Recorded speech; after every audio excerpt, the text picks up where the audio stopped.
Land வச்சிருக்கீங்க, இங்கே வீடு வச்சிருக்கீங்க அப்படின்னா லேண்டட் அப்ரிசியேஷன் வேல்யூ ரொம்ப நல்லா இருக்கும். அண்ட் வீடு வச்சிருக்கீங்க அப்படின்னா நீங்கள் ரெண்டல் கூட பார்க்கலாங்க. அப்படி ஒரு பக்காவான கம்யூனிட்டி தான். அது மட்டும் இல்லாமல் அப்பார்ட்மெண்ட்ஸ்லாம் இருக்குது. ஸோ உங்களுக்கு வந்து இங்கே ஸ்கூலு காலேஜ் எல்லாமே ஈஸியாக ஆக்சஸ் பண்ணிக்கலாம். ஒண்டர்லா தீம் பார்க்கும் பக்கத்தில் தான் வரப்போகுது. அது மட்டும் இல்லாமல் ராக்கி சினிமாஸோட ஒரு மால் காம்ப்ளெக்ஸோட ஒரு தேட்டர் கட்டிட்டு இருக்காங்க. அதுவும் நம்ம சைட்டுக்கு ரொம்பவே பக்கத்தில் இருக்குங்க. இந்த ப்ராப்பர்ட்டி எக்ஸாக்டாக எங்கே இருக்குன்னு பார்த்தீங்கன்னா நம்ம ஓஎம்ஆரில் ஒரு எலைட் லொக்கேஷன் கேளம்பாக்கம் சுற்றி ஐரிஷ் கம்யூனிட்டி தான் இருக்கும். இந்த கேளம்பாக்கத்துக்கு பக்கத்துலேயே சிவநாடா யூனிவர்சிட்டி இருக்கும்.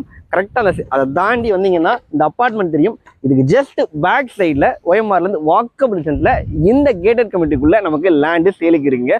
இது ஒரு 3 ஏக்கர் ப்ராஜெக்ட்டுங்க. சுற்றி ப்ராப்பராக காம்பவுண்ட் வால் போட்டிருக்காங்க, இடத்துல கேட் கொடுத்துருக்காங்க, சிசிடிவி கேமரா, கரண்ட் கம்பம் போட்டிருக்காங்க, சோலார் ஸ்ட்ரீட் லைட் கொடுத்துருக்காங்க. 30 அடி 24 அடியில் ரோடெல்லாம் பக்கா கொடுத்துருக்காங்க. கிரவுண்ட் வாட்டரும் நல்லா இருக்கக்கூடிய லொக்கேஷன் தான் இது. உங்களுக்கு மொத்தம் 84 பிளாட்ஸு. இப்போ நமக்கு ஒரு 50% பிளாட் தான் அவைலபிளாக இருக்குது. மற்றதெல்லாம் சேலே ஆகிடுச்சு. நிறைய வீடுகள் ரிஜிஸ்ட்ரேஷன் முடிஞ்சு கட்டவே ஆரம்பிச்சுட்டாங்க.